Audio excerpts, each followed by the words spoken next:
Welcome to Outback Outdoors. Make sure you like, subscribe, and click the alert to stay up to date on all our new videos.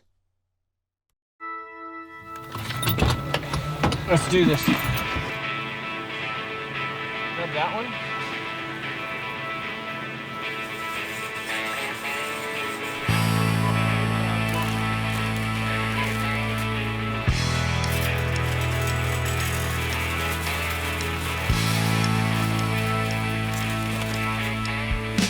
Pull out my boots and I set out on that long walk home.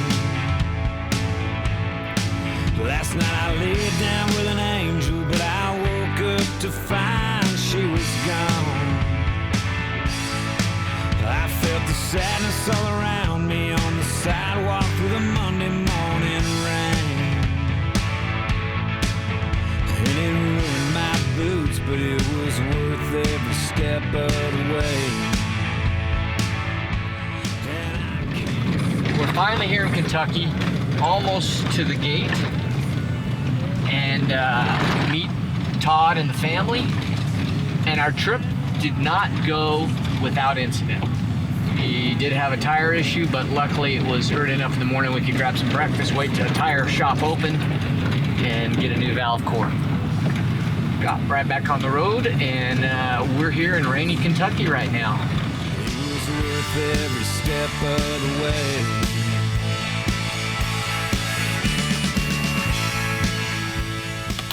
I hear there's elks in these country.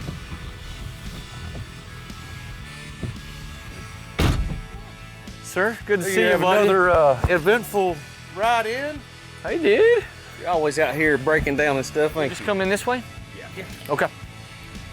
I met Todd at a Cabela's grand opening in Lexington, Kentucky, and there was this guy talking about elk, and I was drawn to it automatically. And then wasn't minutes, and Todd and I felt like we knew each other for quite a long time. And that's kind of how this all happened. Next thing I know, I'm in Kentucky with his oldest boy, Landon, and we're hunting elk. It was worth every step of the way.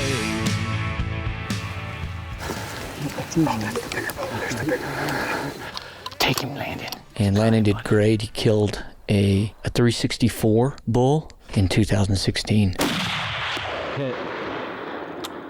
Get him, buddy. Get up on him and bust him, man. Good shot. Come here, buddy. Look at the cows, still over there. Hey, dude, you just shot a toad. The next year, I found myself back in Kentucky with Ashton. I think he was 9 at the time. And Ashton was had the bull tag that year. And there we are, back at it again.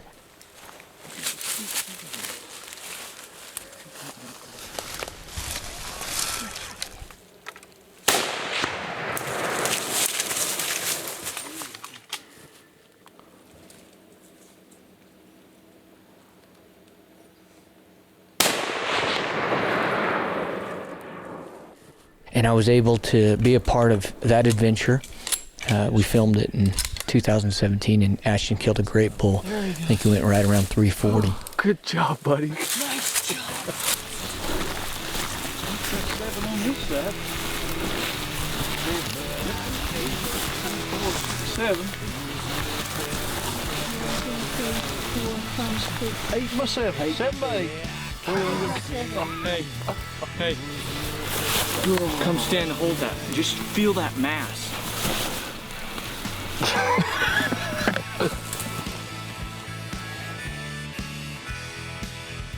So we have some history here, and now here I am able to share this adventure with Kelly, Todd's wife. So I've fallen in love with Kentucky, and especially Kentucky elk.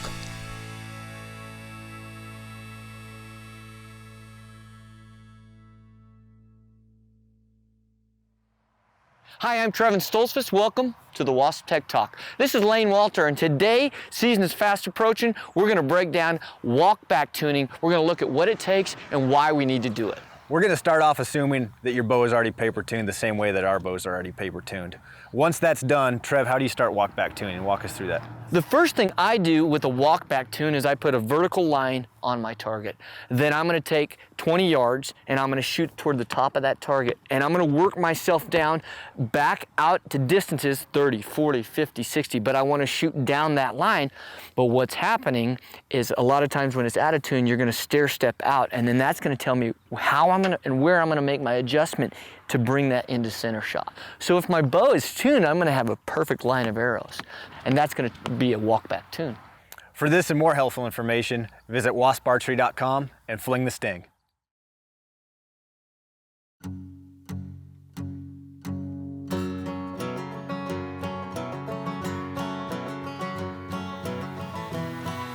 It has been raining basically since we got here, and we have elk found, spotted, acquired, and it's raining so bad that we can't go after them because we will fry every electronic piece of equipment that we own, and it's frustrating. And we have this one good bull spotted, but we don't have a lot of others. And there's not a lot of talk right now as far as elk language. He said, no, boy, don't run a catboard sitting at the rising sun. I'm back. I want to talk about your dude. He said, I'm back in just where I could find you. As the cocaine habit fell down from my eyes, all the breeze would freezing with the skies, all the withered leaves and trees around me. As the cocaine habit fell down from my eyes, all the breeze would freeze. Sit with the skies, all the weather leaves the trees let go as the devil's storm began to snow.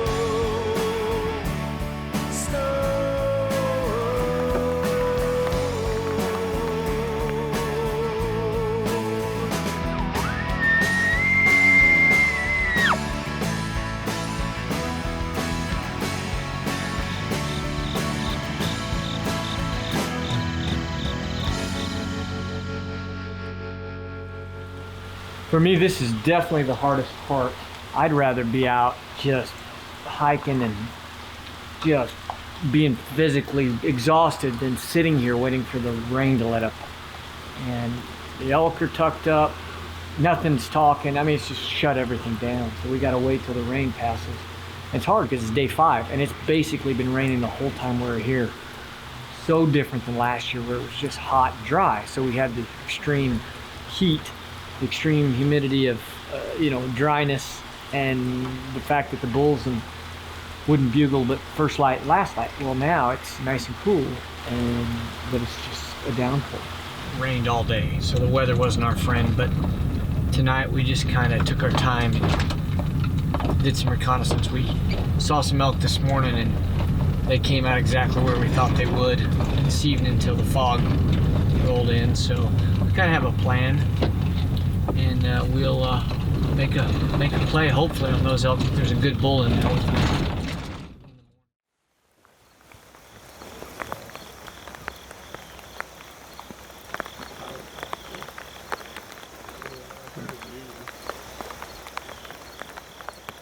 When we pulled into camp, it basically had rained from that point to this morning. That's right.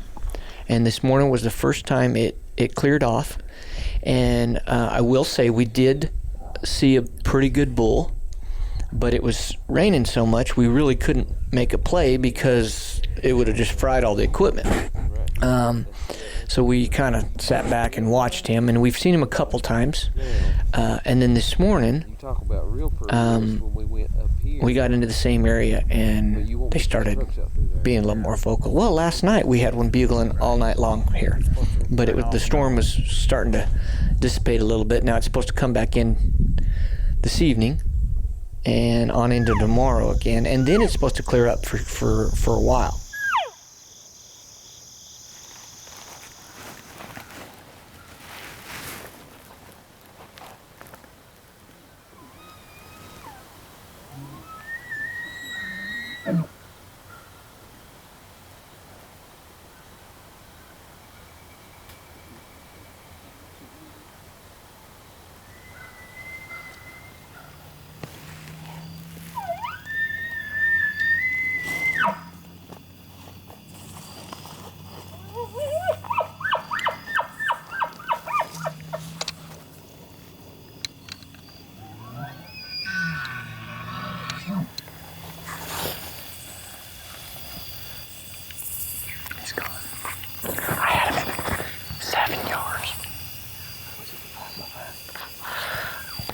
Smaller bull. I assumed it was that bye. It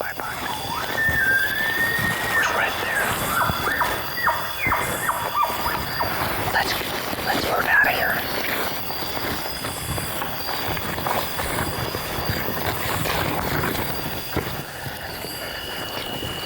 That was fun. That was pretty cool.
Chances I've ever had on a big bull like that.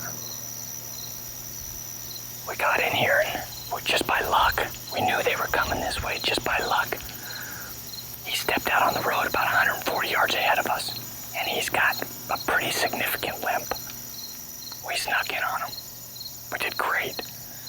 I got to what I thought was 30 yards. I thought he was bedded at first because of this grass, but he wasn't. He was just standing there feeding, and I kept arranging. And this like sedan, I don't know what it is, but it's got some seat heads, but you can see through it. And I'm thinking, boom, that's perfect. 32, 35. I'm ranging like his head, and he's quartering away. What I don't realize, I'm ranging the grass, and such a big bull. I just made a stupid mistake. For those of you out there, I'm the guy when you make a stupid mistake you can relate with. Seems to be my MO, modus operandi.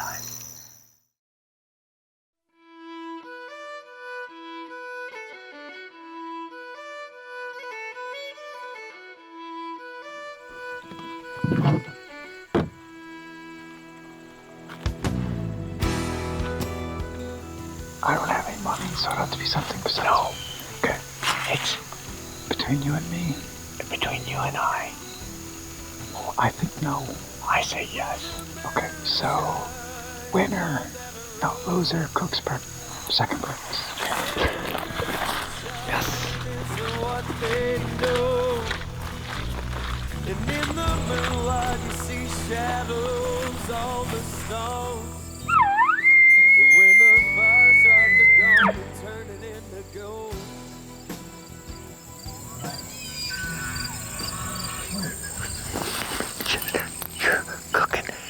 You're cooking second breakfast. Give me. Without the moonshine they can't pay the bills, you know. And in the moonlight you don't like being left alone. Finally. Well, finally got a bull to bugle midday, which is the first time we've had it this whole hunt because we've just haven't been able to hunt all day. Usually we get a little bit in the morning, a little bit in the evening, and then the rain rolls in. Today it's nice. It's cool, cloudy. We had a little bet going. I picked Tanner, Garrett picked anti-Tanner, and the bet was that we'd have a bull answer him. I said yes, Garrett said no, and of course the bet was for who's gonna make second breakfast. When that onto that point, I was just totally confident. Tanner ripped off a bugle, he answered right away. So Garrett's making second breakfast. But let's go kill that bull first. They got a body to hide, then head back to make their goal. They gotta make that goal.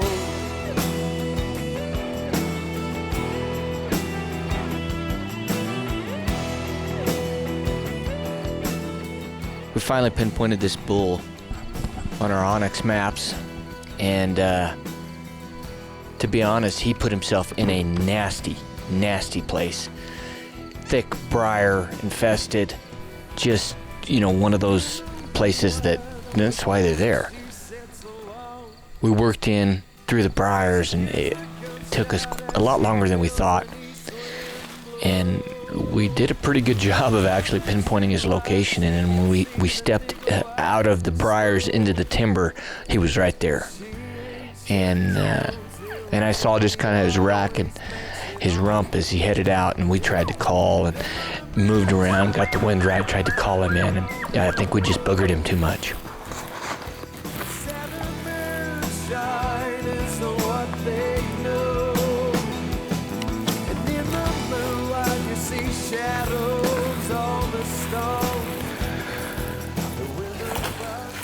He was right here, he was standing right here. He heard us, of course.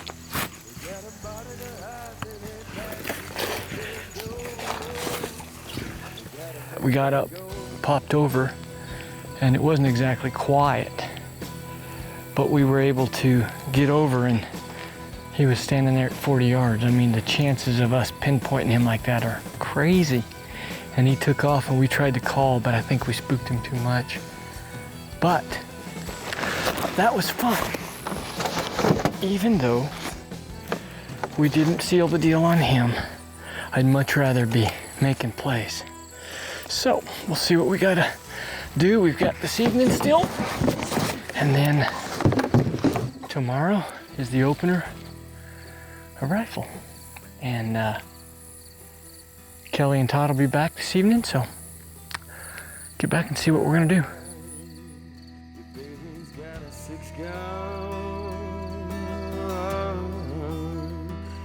It all the time, all the time. I think I think we have to be smart. And the smart play isn't to sit here and get all our scent in here. Our smart play is just get out of here. See if we can find another bull. Yeah. Let's go. Yeah. We have to do something pretty quick if we're gonna do anything.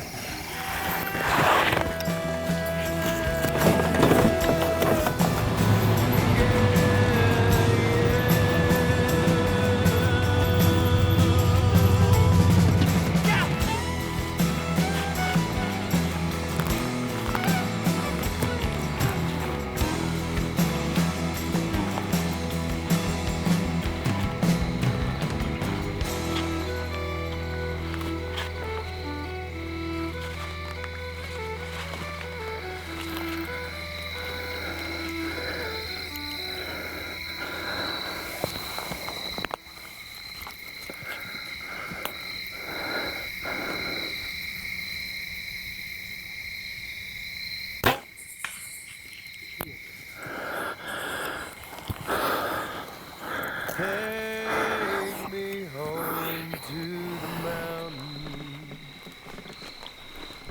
the land my mother used to sing. Todd and Tanner stopped in front of us. We were literally just kind of cruising back and literally came across the road a good bull. And we kind of came around this corner trying to cut him off. We thought we knew where he was going, and sure enough, he was walking straight up this road. And I'm thinking, I hit him right here. He was broadside, maybe a little tiny bit quartering to, and I got a good range on him. Felt good, sounded good. All we can do is, Lord, please help us find him quickly. We're gonna back out of here tonight and try and come back and get on him in the morning. He's a stud. He's a stud. Thanks for watching Outback Outdoors. We encourage you to comment below, and as always, like, subscribe, and click the alert to stay up to date on all our new videos.